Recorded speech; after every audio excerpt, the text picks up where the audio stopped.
no safety or surprise the end. Sanılanın aksine rap bir müzik türü değildir. Bir taraflarıma koymaya mail eden listeler atmayacaksanız ya da adres ver oç deyip silahlı bir fotoğraf göndermeyecekseniz neden rapin bir müzik olmadığını, görecelik yalanını ve bir işi yapmakla işi iyi yapmak arasındaki farkı anlatacağım. Videoya geçmeden önce beğenip yorum yapmayı, bilhassa abone olmayı unutmayın lütfen. Başlayalım. Malumunuz rap yapmayanın dövüldüğü bir dönemdeyiz. Mesela bir YouTuber'san ve en az 1 milyon takipçin varsa YouTube politikaları gereği rap yapmak zorundasın. Survivor'dan döndüysen artık rap yapmak zorundasın. Gençsen, yaşlıysan, esmersen, sarışınsan, kadınsan, erkeksen, askersen, çiftçiysen hatta bir türkücüysen de ekole ayak uydurmak yani rap yapmak zorundasın. Ezel diye bir kardeşimiz vardı. Onu dinledim. Benim mesela yazdığım çok parçalar var, hep ona yakın. Her neyse şimdi neden rap bir müzik türü değildir diyoruz? Şu yüzden. Bir şeye müzik denilebilmesi için şu bileşenlerden en az biri veya birkaçı mutlaka olmalıdır değil mi? Söz, beste ve ses. Tabii her söz, beste ve ses değil. Her biri belli bir ahenkte olmalı. Yoksa bir papağanın söylediğine de müzik dememiz gerekirdi. Onun da sanatçı olduğunu dile getirmek, konserlerine gitmek, fan olmak icap ederdi. Şimdi rhythm and poem yani ritim ve şiir kelimelerinin kısaltılmışı olan rap'e bir bakalım. İyi bir sese gerek var mı? Yo. Konuşabilen herkes rap söyleyebilir. Papağan dahil. Müzik kulağıymış, oktavmış, şan eğitimiymiş hiç gerek yok bunlara. Ototun bile lüzumsuz aslında. Ses önemsiz. Peki beste yapmak gerekir mi? Hayır. Beat dedikleri bir şey var. Herhangi bir şey çıkarıp masaya 2 vurduğunuzda elde edeceğiniz dumtıs sesi kafi. Zaten dönüp duracak o. Ses yok, beste yok. Geriye ne kaldı? Söz. Hani bari bu da olsun artık diyor insan ister istemez. İyi bir sözü de bekleriz yani. Ben bir köpekten en büyük beklentim hav. Ben havı bekliyorum yani bir köpekten havı bekliyorum mesela. Kediden miyav bekliyorum. İşte kuştan çık çık bekliyorum. Yani senden beklentimiz bu. Sen tamam yapabileceğin kadar, kendini ortaya koyabileceğin kadar koy. Anlatabildim mi? Bu şekilde direniyorsan bu bir direniş değil yani. Bu şekilde olmaz. Yani hiçbir şey yok sen. Şimdi özellikle son zamanlarda en çok dinlenen rap müziklerinin sözlerine bir bakalım. Benfero'nun 3-2-1 adlı parçasından geliyor. Koşarız ileri gele dur, yakala treni peronu, adamı madamı tanıdır, adamın hıdıdı hıdıdı, Fero bu yes. Evimiz sapa sapa, rapimiz akar akar, FIFA PES Afrika Shakira, vaka vaka. Bakın, bu da bir başka Latif dizi. Şimdi de Masaka'nın Saray adlı eserinden efendim. Dinle lan. Silahlar patlar, boş değil bu laflar. Mal dolu raflar, tarzım çok gaddar, alış lan aptal. Düşünce tarzını beğendim, mükemmel ya. Bu kadar örnek yeter, daha fazla devam edemeyeceğim. Zaten çoğu birbirinin aynısı. Her neyse. Şimdi bu az önce söylediğim zırvalıkları sözden sayacak mıyız gerçekten? Şiir diyecek miyiz yani bunlara? Ne anlatıyorsa? Tamam, sonuçta söz mü? Söz. Ama söz var, söz var. Gölgeyle gerçeği karıştırmamak lazım. Yani bir işi yapmakla işi iyi yapmak arasında büyük bir fark vardır ki bu fark unutulduğu için her şey bir bozulmaya doğru gidiyor. Herkesin ağzında şu felsefi laf. Göreceli abicim. Sanırsın her açıdan görecek araştırmayı yapmış da bir şey bulamamış ahkam kesiyor şimdi. Ne güzel ya. Göreceli deyince her şeyi bilmiş oluyorsun. Çünkü her şey sence oluyor artık. Konuşacak nesnel bir gerçek kalmıyor ki geriye. Ama dünya senin etrafına dönmüyor Deloanlı. Önce bir göreceliğe dair doğru düzgün felsefi okuma ve düşünme yap. Sonra bak bakayım her şey göreceli miymiş. Neyse sakinim. Daha da kötüsü bu göreceli yalanı ile birlikte değersiz olan şeyler değerliymiş gibi ilgi görüyor. Bir yerde haz almak anlamın önüne geçmişse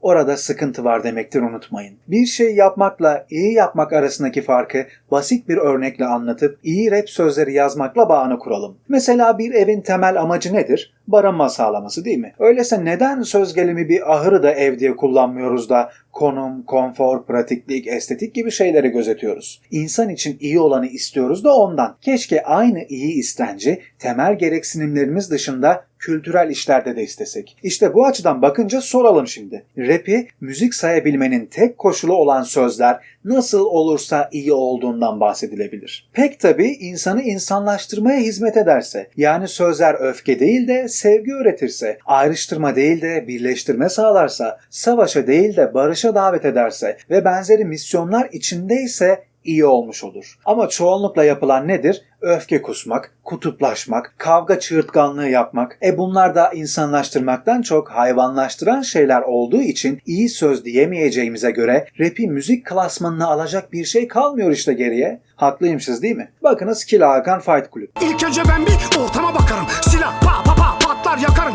Çift silahla ta ta ta tararım. Neden daha çok şiddet esas alınıyor peki? Cevap basit aslında. Sevgi ve birleştirmek gibi işler çok daha zor işlerdir de ondan. Her hayranı olanın harcı değildir yani. İsmini hatırlayamadığım bir bilge şöyle der. Dünyanın kötü olduğunu söylemek hiçbir şey demek değildir. Çünkü zaten bu açıktır. Bu kötünün karşısına iyi bir şey koyabiliyorsanız o zaman sözünüzün bir kıymeti olur işte. Şiddetin karşısına şiddeti koymak sizi eleştirdiğiniz kişilerden farklı kılmaz ki. Birbirinizin aynısı olan hepiniz bir kral rolündesiniz ama tacınız hep bel altında.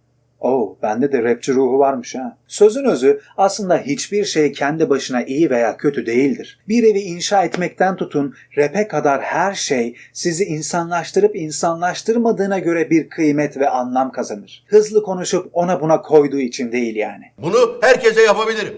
Senin de zamına korum, senin de zamına korum.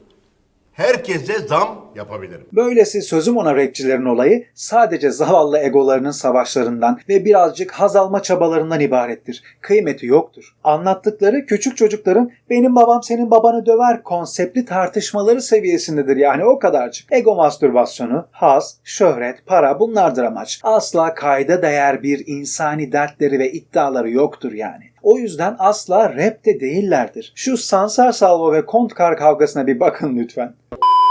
Pardon küfürsüz bir yer bulup ekleyemedim ama Killa Hakan abimizin Norm Ender'e serzenişleri özetliyor zaten aynı tartışmayı. Sen hiç burnundan akan kan ağzına girdi mi? Onun tadını hiç tattın mı sen? Sen hiç dazlak yumruğunu yedin mi? Ya da beyzbol sopasını kafasına yedin mi? Hiç dazlak bıçağını tattın mı sen?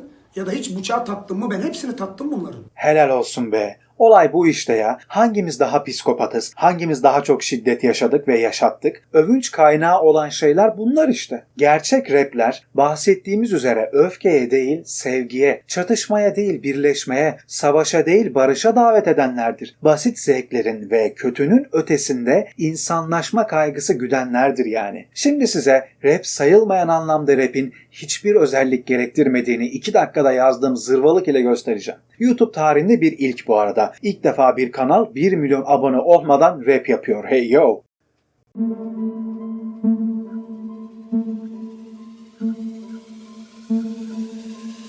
Sözüm size ey insanlar sözlerini bir şey sananlar. Size menemen tarifi anlatsam hemen bana diss atacaklar. Kendini yumurtayla kıyaslayanlar taşaklarda sorun mu var? Bu rapim menemenden önce bitti. Yemişim rapi sanki ne ki? Midemde masaka sesleri. Böv böv böv. Gidip tuvalet hemen sifonu çekmeli. Koridorum 4 metre uzak yanımda yer var sıcacak. Kardeşim bile tanımam. Sodadan ayrılmışsa kapak. İşte hayat böyledir. İnsanlığa kem kesilir. Kendi canı sıkışınca kardeş boktan sefildir. Oh yeah. Of çok cringe. Birine sataşma var mı? Var. Bel altı var mı? Var. Şiddet çığırtkanlığı yapan kov sözler olmaz mı? Tamam Sarı abi alıyorum. Sisyphos sizinle olsun. Beğenip yorum yapmayı, bilhassa abone olmayı unutmayın lütfen. Bize Patreon üzerinden destek olmak isterseniz link açıklama kısmında. This is the end.